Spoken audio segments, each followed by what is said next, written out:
Tesla Model 3. A lot of you are probably wondering how to use this car. There's a little bit of weirdness to it, and let's get to it.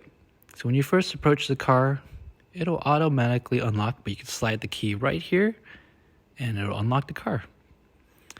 Once you get in, there's some cool features like moving their rearview mirror.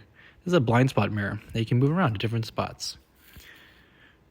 Turning on auto drive, you can see that you're staying within the lanes. You can see all the cars around. It's very convenient for traffic and just keeping within the lane. A warning is going to pop up, so you're going to need to see like that. And you need to hold onto the steering wheel or just let it know you're there. So you can't completely just eat or go to sleep.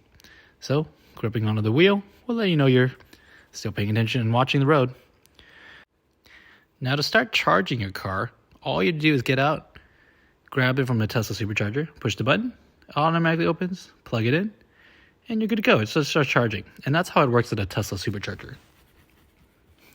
One neat feature is you could put your food in here to go, add some seat heat, warm up your food. There's all these sorts of games and doohickeys like Rainbow Road for auto drive, fart boxes, all sorts of little nice new tricks that other cars just don't have.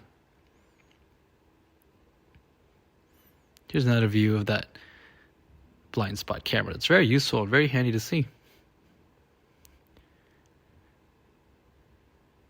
Then that's how you turn on auto drive on the Tesla Model 3.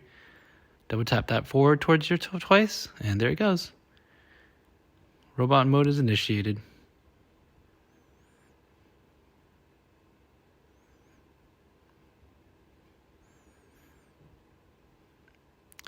There's volume controls and track controls. You can change the color of the car. One thing that's quite weird is like, where is the hazard button? I could not for the life of me find the hazard button. Looking all around, I could not find it. Searching through all the options, which there are a ton of options. You could even search for it. Couldn't find it. That was something that really bugged me. It took me a while to discover where it was. You can search for different functions and settings here. Where are they?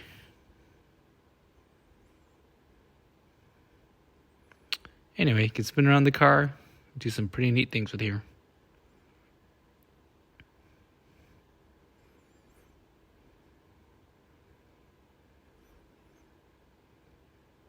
Windshield wipers and your blinker.